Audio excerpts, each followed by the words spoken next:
Welcome to the Ice Guys presented by the Hockey Podcast Network. Tuesday, May the 4th. I know if you're a Star Wars fan, you're excited because it's May the 4th be with you day. That's always what we get on this day each and every year. But we are here to talk not Star Wars, but NHL hockey on this Tuesday edition of the Ice Guys. Ian Cameron, your host, Jimmy Murphy with me as well as we're ready to break down the Tuesday slate. A lot of rematches tonight. A lot of the same matchups we saw last night.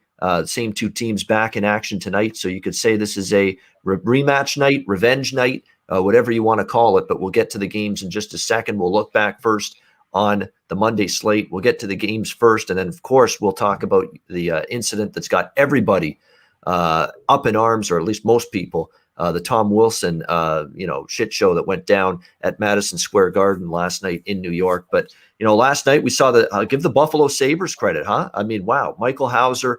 Pretty cool story with Michael Hauser last night for the Sabres. A guy that's been toiling in the ECHL and the minor leagues of hockey for many years, is now 28 years old, gets an opportunity to be a starting goalie last night for the Sabres, and they pull the monster upset, come back from a deficit to beat the New York Islanders as huge underdogs in that one. Pretty cool moment for him. So cool that they're right back with him in net tonight. In the turnaround against the Islanders in the back-to-back tonight. So pretty cool moment for him as the Sabres, again, not being a pushover for any team right now that they play. And they showed it again last night. The Minnesota Wild, we had to check on our boy Terry Edelman. We had to make sure he was still breathing. We had to make sure he was still alive. He still had a pulse following what the Minnesota Wild did last night. Unbelievable, really what happened, because it was 5-3 with about as little as 3 or 4 minutes left in that game, and Minnesota ended up making it 5-4. They end up pulling the goalie. They strike again from Kaprizov to tie the game at 5, and then the go-ahead game-winning goal just seconds later, putting the Golden Knights in a state of shock. Really, everybody in a state of shock. An unbelievable comeback for the Minnesota Wild, down 2 in the third with only minutes to go, and they come back and not only win, they win in regulation. I believe that was one of Jimmy Murphy's calls on the card last night too. So Minnesota in regulation finds a way to get it done. Unbelievable job.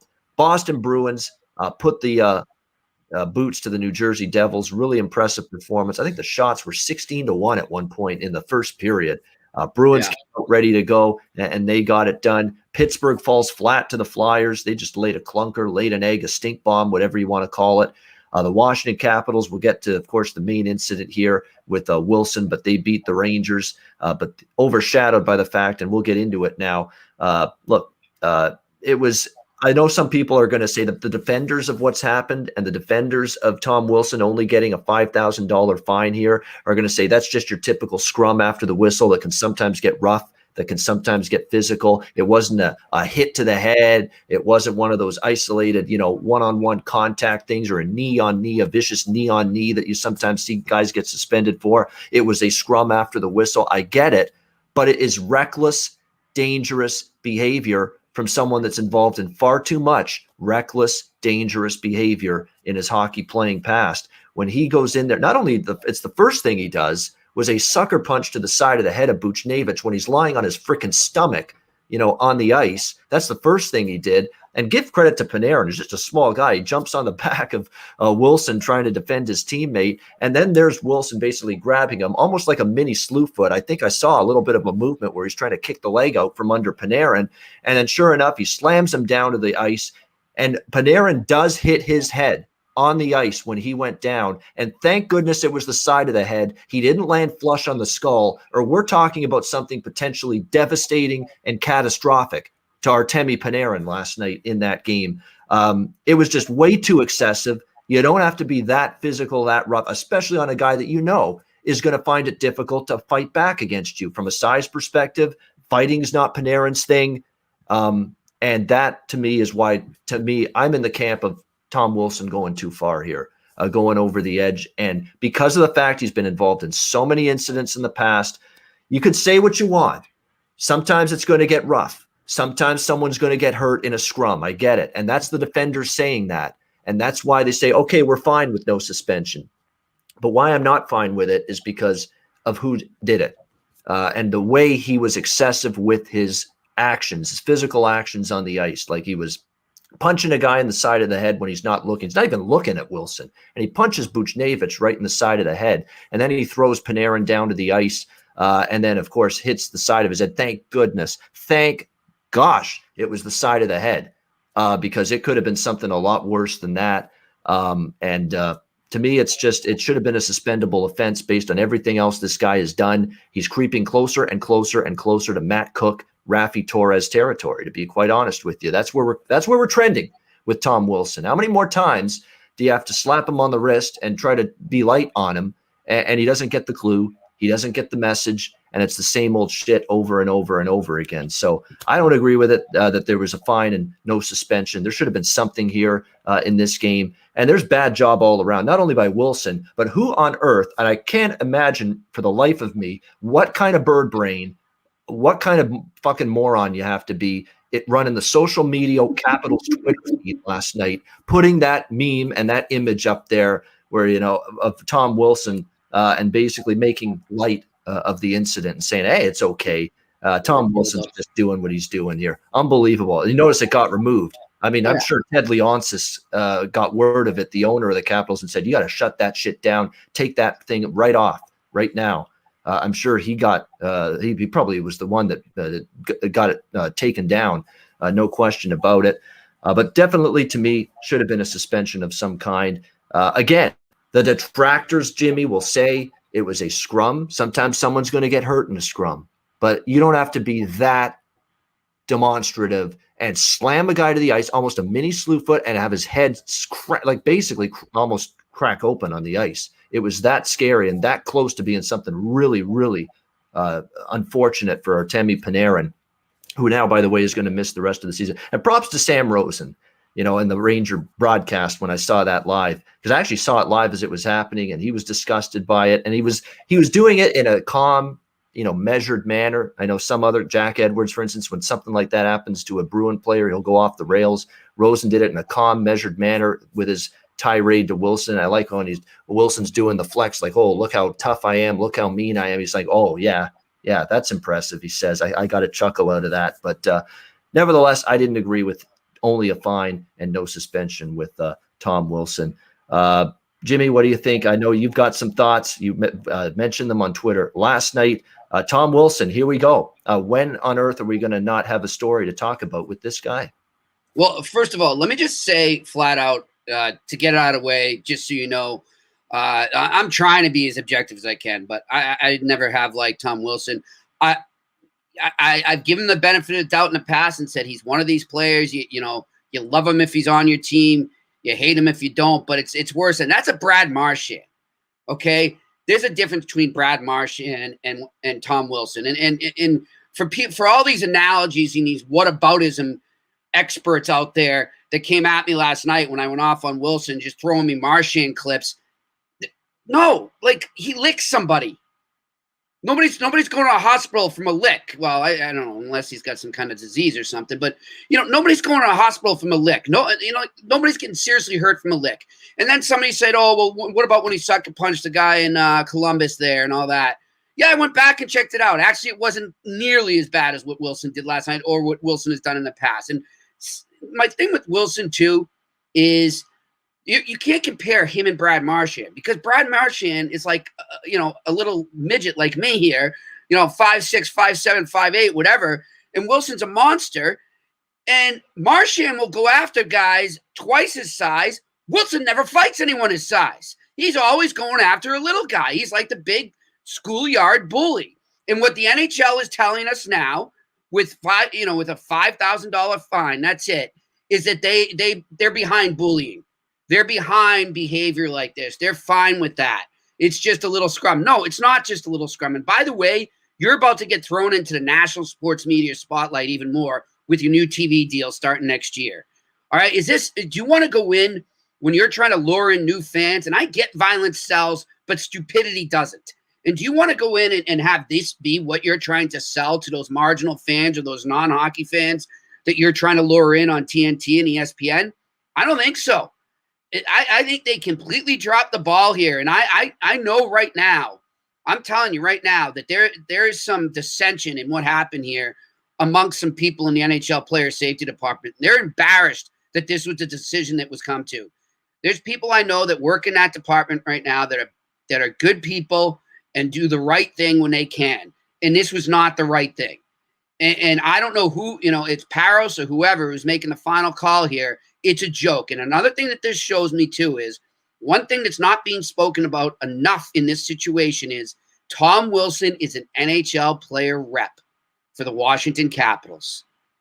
That is playing a major role in why this piece of shit coward keeps getting away with stuff.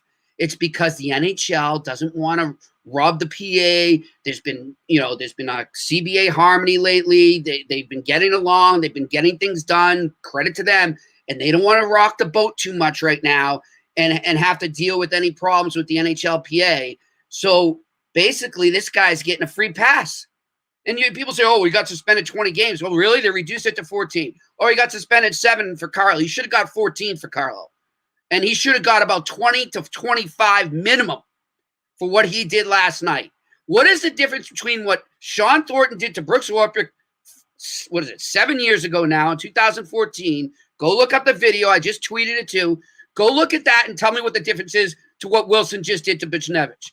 Tell me. Nothing. There is no difference. It was almost the exact same play, but just from a different angle. And the problem is, as I was saying to you off the air, Ian, and this is the end of my rant, don't worry, is that this stupid league continues to base things on result. They punish the result and not the act. And until somebody gets knocked out like Orpik did, or until somebody gets serious brain damage like so many players in the past have, and they file a lawsuit, or somebody goes to the hospital, or somebody, God forbid, dies, and that's coming. Trust me.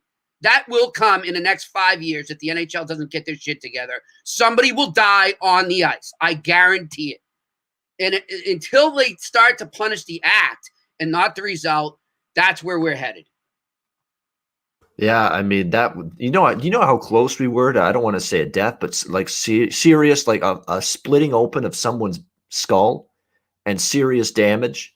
Brain damage for life. That's how close we were with, if he lands basically a quarter of an inch or, maybe a few degrees one way or another angle wise with his head and his skull on the ice, it could have been something catastrophic and potentially tragic last night with Artemi Panarin in that situation.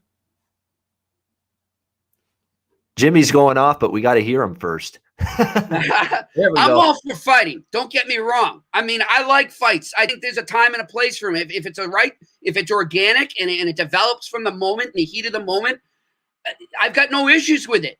I think it still needs to be part of the game. And I know then people are going to say, well, you can't have it both ways. Well, no, there's a big difference between fighting and what Tom Wilson does. There's a very big difference. Now, will Tom Wilson answer the bell if somebody comes after him next game? Yeah, he will. I'll give him credit there. But then again, so did Matt Cook. That didn't change the fact that Matt Cook was a coward piece of shit like Wilson. It's just enough is enough. And you know what? I will have no issues. And he's an idiot too. He picked the wrong team to do this to last night. This is a team that clearly told us last week. We spoke about it yesterday. On Saturday, they clearly said, that's it. We're throwing in a towel. We don't give a shit about this season anymore.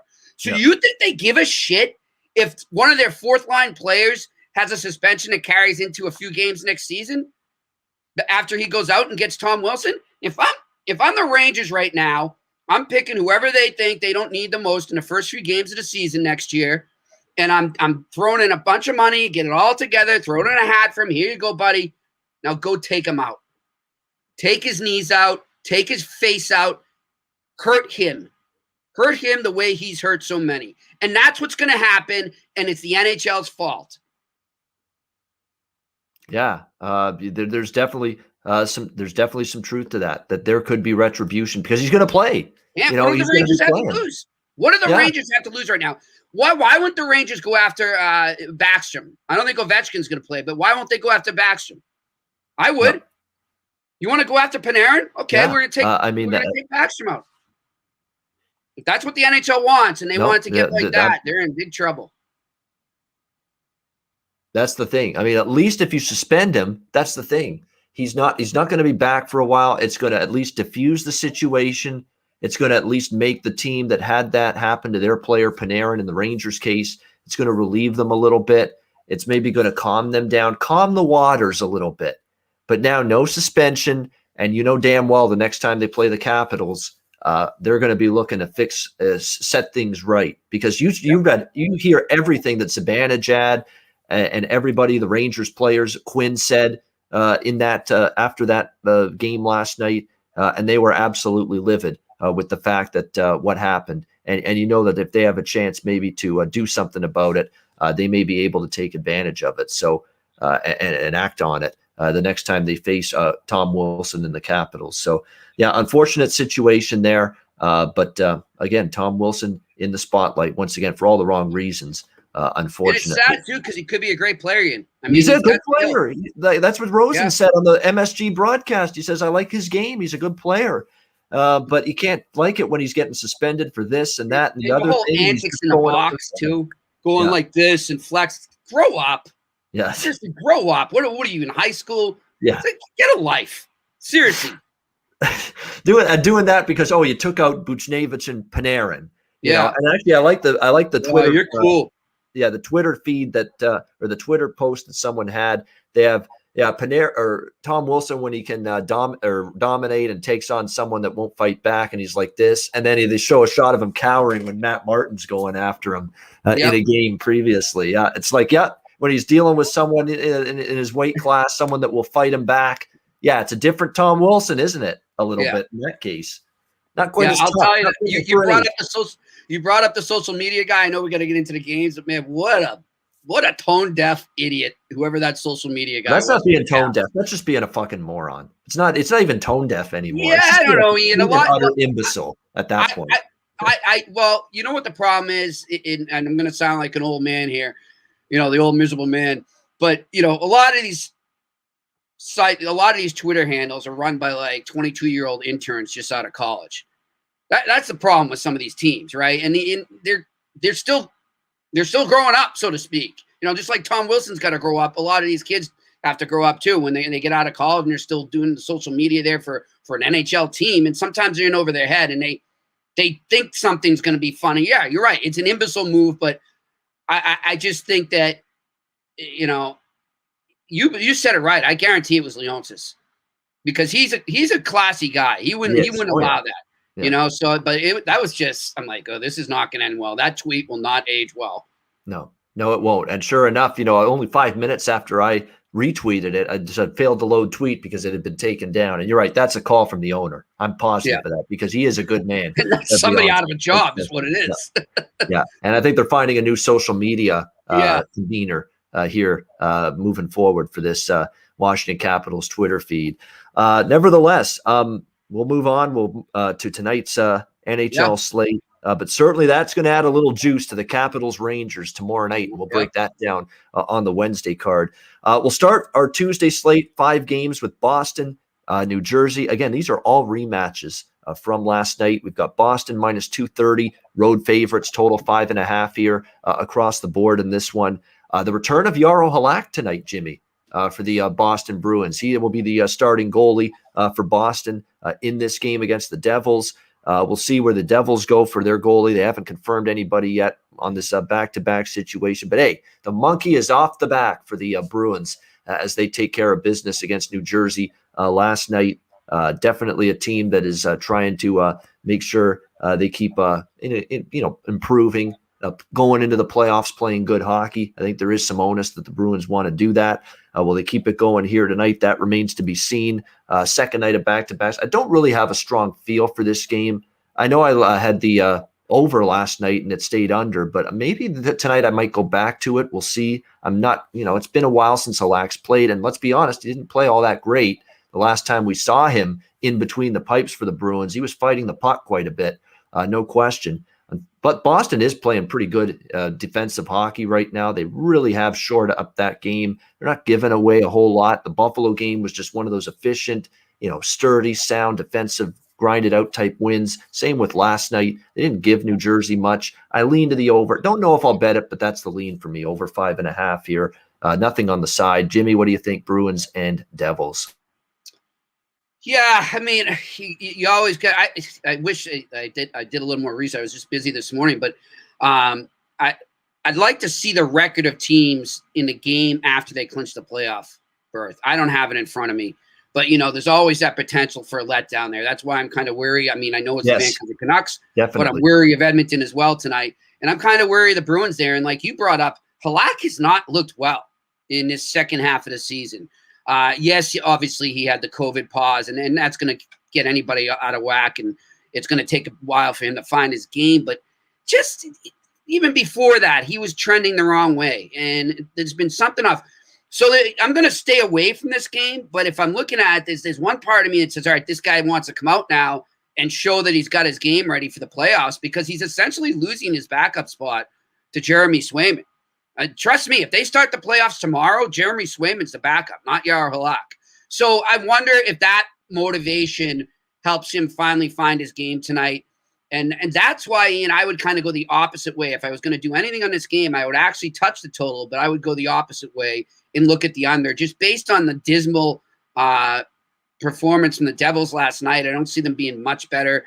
They really just kind of like, screw it. It is what it is now. So I would lean towards the under, but I'm going to pass on this one. All right, passing on this one, but you're right. Halak might have that incentive because he knows, he could be behind Rask and Swayman right now with this team from a goaltending standpoint. So this is important. This is a start where, look, if he wants to even get a little bit of an inkling of a potential to start moving forward, he's going to have to show something here in this game against the Devils tonight. And again, the Devils shut down by the Bruins tonight. We'll see if they can get their offense going here tonight in the rematch. Next game on the slate here, we've got the Chicago Blackhawks and the Carolina Hurricanes in this one. Carolina minus 290 home favorites here. The total 6 shaded to the over, 6.5 in some spots. The same two bets for me that I went with last night. They went 2-0 in this game. The Carolina team total over 3.5 cashed. The game went over the total for the full game as well. I think I'm going to stick with those exact same two bets here tonight in this game with Chicago and Carolina. I like Carolina team total over 3.5 again, minus 145, and I like the full game over 6, even 6.5. If that's all that you can find, I would go with that as well. Colin Delia will be in net for Chicago. He hasn't started in a very long time. Remember, he had been out for a bit. They've been going with mostly Kevin Lankinen and Malcolm Subban once in a while. It's been a while since Delia's played. This Blackhawk defense in front of them right now, or in front of any of their goalies right now, is just not very good. Not keeping the puck out of their own net. Breakdowns, just too many odd man rushes as well. That's been an issue. And we saw it again last night in the loss to Carolina. I don't think it's a good situation for Delia with a defense that's not playing well. And we mentioned the Calvin DeHaan absence is significant for the Blackhawks because he's their best stay-at-home, shut-down defenseman. So this looks like a night where Carolina scores the majority of the goals again, probably. They're still trying to, make sure they put their foot down and win first place in the division. As long as Florida, who beat Dallas in overtime last night, as long as Florida keeps winning, there's still going to be pressure on Carolina to keep winning and make sure that they keep ahead of the Panthers for first in the division. So I don't think Carolina's taken anything for granted tonight. I'm on Carolina team total over 3.5 minus 145, and also full game over 6 minus 130. Jimmy, what do you think here? Blackhawks and Hurricanes. Yeah, it just, look, to the Blackhawks, just they gave us more than we expected this season, but I think it's, the reality is obviously set in for them. Yeah, I like Carolina. I'm actually going to, just because you can't get much value, I'm going to get a little creative like you did there too. I'm going to do Carolina puck line in the first period on this one just to get a little more value there. I see them coming out strong out of the gate against a rusty goalie. They'll throw some – I'm even tempted to do the over as well in the first period. I see some quick strikes by the Hurricanes as they get things going there tonight. Yeah, that's even money, by the way. So Jimmy liking Carolina first period puck line minus a half goal in the first period plus 100. So for Carolina to be leading after 20 minutes, definitely something that's doable, I think, for the Hurricanes tonight. Pittsburgh Penguins, Philadelphia Flyers, Keystone State rivalry rematch. And look, just an absolute clunker from the Pittsburgh Penguins. There's nothing else you can say. It was a really rough first period. Philly got a very lucky bounce on one of their goals in that first period, came off the boards and right to Giroux, and he ripped it top corner. But nevertheless, it was a poor first period for the Penguins. They'll be looking to play a lot better tonight. Pittsburgh minus 155, road favorites, total 6.5 here, depending on where you look. The over cashed for me last night. Pittsburgh did not. I took Pittsburgh in regulation. They fell short. I'm probably coming back once again over the total. It's hard not to with the Flyers involved, and the Flyers can still score at times, and we saw that last night against Casey DeSmith. But Pittsburgh going back to Tristan Jarry in net tonight, who's actually played a lot better lately after a rough start to the season. Remember how bad Jarry was the first few games of the season? And boy, he's played a lot better since then. I think Pittsburgh, I don't know what it was. They had beat Washington twice, and they took first place in the division, took over first place in the division with those 2 victories against the Capitals. But the Capitals beat the Rangers last night to draw even with Pittsburgh for first in the division. I think Pittsburgh means business tonight and comes out a lot better. So I'm doing a bunch of things here. I'm going to do the first period puck line in this game with the Pittsburgh Penguins and get a nice plus price with that. You can get Pittsburgh puck line in this game at minus a half is plus 145 here with Pittsburgh in the first period. So to have the lead going into the first intermission, plus 145 for that Pittsburgh puck line, minus a half goal. I like that. And I'm also going to bet Pittsburgh in regulation again tonight. Didn't come in last night, but I'm going to go with it here tonight. Pittsburgh Penguins in regulation, which is around even money, plus 100. And I'm also going to go with the full game over 6.5, depending on which book you have. So 3 bets here. Pittsburgh first period puck line, minus a half, plus 145. Pittsburgh in regulation, even money, and the game to go over the total. Jimmy, what do you think? Penguins and Flyers. Yeah, they're going to come firing out of the gate. I'm with you on that. They're going to want to redeem themselves from probably one of their worst performances of the season. So I'm going to jump on that as well, Ian. Give me the Pittsburgh Penguins puck line in the first period too. Yeah, good price, plus 145. And all they got to do is lead after 20 minutes, and we get a good number there to maybe cash in at that very attractive plus price. With the Penguins in the first period to lead after 20 minutes. Islanders and Sabres. We've got the Islanders minus 230, road favorites. The total 5.5 here, shaded to the under in this one.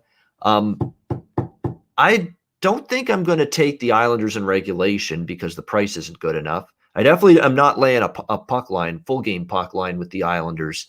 Because, again, with their offense, sometimes they sit on a lead, and if they have a 2-goal lead in the third period, they might let in a goal, and there's your puck line down the drain. So they'd rather just, cruise home to victory when they have a lead. But I think they're going to have a good start tonight, after coughing up that third period lead to the Buffalo Sabres last night. And look, Michael Hauser and Sabres played well for him. We've seen multiple examples now of teams playing very, very well for their goalie.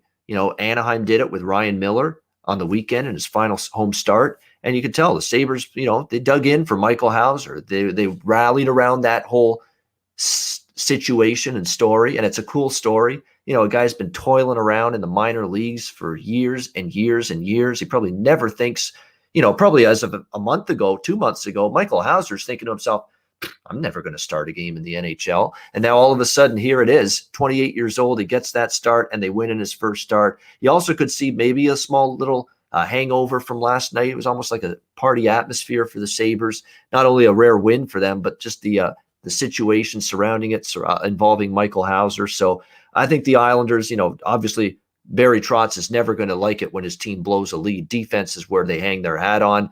Defense is what Barry Trotz, of course, has made his name with. Good sound structure, good sound fundamental defensive hockey for all these 20 years that he's been a head coach. I'd expect the Islanders to get back to it here tonight. My bet here is going to be simply one bet. I think it's the best way to approach it if you like the Islanders here. First period puck line, New York Islanders, minus a half, plus 125. Is the price with that. New York Islanders to lead after 20 minutes. Islanders first period puck line. The first period puck line guy tonight. This is another me. Islanders minus a half goal, plus 125 in the first period. What do you think here, Jimmy? Islanders, Sabres. I don't see a lot of goals in this one. I think you're right. The Islanders will want to buckle up their team defense. Because obviously, like you said, that's their bread and butter here. So I'm going to actually go with the total going under for the whole game in this one. Give me the under 5.5. Yeah. Again, I lean full game puck line with the Islanders too, but Again, so just not crazy about that one. I'd rather isolate that first period because I think the first 20 minutes out of the gate is when you're going to get the Islanders, I think, maybe playing their best, after what we saw from them last night. And they have had quick starts lately. The 2 games against the Rangers, they got off to a fast start. I think the first period was their best period in both of those games. So that's why I think the first period is the better look than the full game to support the Islanders tonight. Final game on this Tuesday card, Edmonton Oilers, Vancouver Canucks. We've got Edmonton minus 165. Actually, no, that's the first period number. We've got Edmonton in this one in terms of the full game, minus 200 to minus 205, 210 in some spots as well. Big road chalk, as you would expect. The total 6 shaded to the over in this one. You're right. Edmonton clinched a playoff spot, Jimmy. You mentioned it. You're a little worried about that back-to-back against the Canucks. And look, they did need an empty net goal to cover my best bet with the puck line last night, minus 1.5 to win 5-3. Pretty decent effort from Vancouver, but it was really Holtby keeping them in the game. The shots were like 31-16 at one point in favor of the Oilers. And Koskinen was not at his best. So that made the game probably closer than it should have been. Edmonton really did control the play, though, for the most part. And yeah, I'm still going to take that puck line on Edmonton here in this game, minus 1.5 plus 120. I mean, I just think it's until Vancouver beats me in one of these games from a betting standpoint. I got to keep going against them here, even with that clinching of the playoff spot last night for the Oilers. They're still trying to stay in the second spot. I think they will. They should stay ahead of either Montreal or Winnipeg at this point in time, but they haven't totally ruled themselves out of catching. It's going to take a mad dash for them to catch the Leafs, but they are mathematically alive still for that first place spot in the division. They're probably not going to get it, but I don't think Edmonton's just going to cruise. And to be honest with you, even if Edmonton's kind of lackadaisical tonight, is Vancouver in any kind of position to take advantage of that? You got to ask yourself that, because it has been obviously a rough go, a tough schedule, a really tough, brutal situation all around. The team's struggling right now. They're physically, mentally, emotionally worn down. The games are starting to pile up. Think about the schedule, too. How can you expect Vancouver to be sharp here? They played all those road games, Ottawa, Toronto, 2 games in Ottawa, 2 in Toronto. This is now going to be their 3rd game in 4 days, with travel from Toronto back to Vancouver following the game Saturday. This could be just a team that just hits an absolute wall in terms of their physical gas tank going into this game tonight. So I'm going to stick with it. I don't love it. It won't be my best bet on today's show like it was last night, but I'm going to stick to it. Edmonton puck line here, minus 1.5, plus 120. I was on the over. I added the over last night in the game as well. I don't know if I'll bet it tonight because it'll be Mike Smith probably in net for the Oilers tonight after Koskinen got the start in last night's game. And of course, Mike Smith has been very, very solid in net for the Edmonton Oilers, and he is indeed confirmed to be the goalie tonight for Edmonton. But I absolutely will be back on the Oiler puck line in this game. McDavid points, props, and to score a goal. I think you should bet that every night. They're trying to get him to 100 points. Like, they're not saying it. Tyson Barrie. I like Tyson Barrie's quote. What do you guys think about Connor McDavid's drive to 100 points and you guys trying to get him there? He says, well, he doesn't need our help to get there. He'll get there by himself. That's a pretty cool quote, but it's true. I think there's going to be an onus, though, for the Oilers. You have a chance to set this guy up, or him to get points, or him to put him in a position to score a goal. They're going to make sure they get him there. So I think every game from here on out, over points, score a goal prop, anything to do with McDavid, probably worth looking at, probably worth putting a few bucks on those for the rest of the season, at least until he gets to that 100-point plateau, which I think he's going to get there. Jimmy, what do you think here, Edmonton, Vancouver? Yeah, I'm thinking there might be. I like what you pointed out there, though. Edmonton does, just like the Bruins too. I mean, these teams that clinch, they still want to make sure they're in good form going in. So they're not going to just coast, but there could be a little bit of a letdown in this one, and that's why I kind of like the total going under in this. Just the way Vancouver is right now, they're struggling. And then, maybe Edmonton has a bit of that letdown, and that leads to them scoring less. So give me the under here. And yeah, in terms of, doing a prop on McDavid getting points, do the same thing with Austin Matthews too. I mean, I don't know if you guys saw the Leafs Habs last night, and him and Marner break in there 2-on-0 basically. And it's like they were talking about it earlier. I think I was listening to Hockey Central, and they said, look, if you're that goalie, There's no guess game there. You know that they're going to go to Matthews to get him the shot and get the goal, no matter what. I mean, Marner can have a complete beautiful chance, and he's going to, and sure enough, he does. He passes it to Matthews. So it's like, you got to know that the team has that mindset. They know that their teammate is in the middle of an historic run here, something we haven't seen, since I was in like high school, which is a long time ago. So it's pretty amazing when you think about it. And for all those people who are going to try and put an asterisk next to this, screw you. This is still amazing. And I think it's more amazing what they're doing in a condensed schedule with less rest, with COVID and everything that's gone on, to be able to have the seasons they're having for McDavid and Matthews is just simply amazing. No doubt. Yeah, of course, I think they deserve even more credit, actually, for their accomplishments rather than less, and putting asterisks and all this nonsense beside what they're doing on the ice. They deserve full credit, full marks. I mean, tough schedule in terms of number of games played in a shorter period of time, and the fact that Matthews has got the number of goals he does, and of course, McDavid's going to very likely hit 100 points. Absolutely can't say enough about the seasons they both had. And could you imagine if they go head-to-head in the playoffs at some point, the Leafs and the Oilers, which could happen, because if Toronto plays Winnipeg instead of Montreal-Edmonton, you could have a Toronto-Edmonton division final when it's all said and done. What a series that would be if indeed it were to happen. But I'm definitely, you know what, as much as I like the puck line, I like it with the Edmonton puck line. I think I like the McDavid props even more tonight, because I think he's probably, again, they are really going to go after it. The team's talked about it matters to them. McDavid's downplayed it because he always does. He doesn't like making it about him. He said, whatever, if I get there, I get there. It's just a number. You got to like the attitude, taking the classy, the humble route, talking about it. But the teammates want to get it for him. And I think deep down inside, he won't say it, Connor, but deep down inside, he wants to get it as well. No question about it. Get to that 100-point mark, which would be amazing. I mean, 100 points in a 56-game season. Think about that. The guy almost nearly 2 points per game, at that kind of clip, on average. So unbelievable stuff from Connor McDavid this season for the Edmonton Oilers. And points props and goal scoring props with McDavid seem to be the way to go until he gets to that game in and game out, until he gets to that 100-point mark.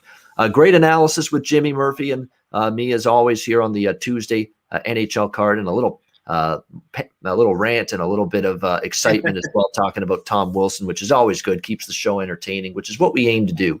We aim to give you winners. We aim to give you good betting information and analysis, but we want to entertain as well. That's what we do here at the Ice Guys. Before we get to best bets, a reminder, download the DraftKings Sportsbook app. Sign up for an account. Use the promo code THPN.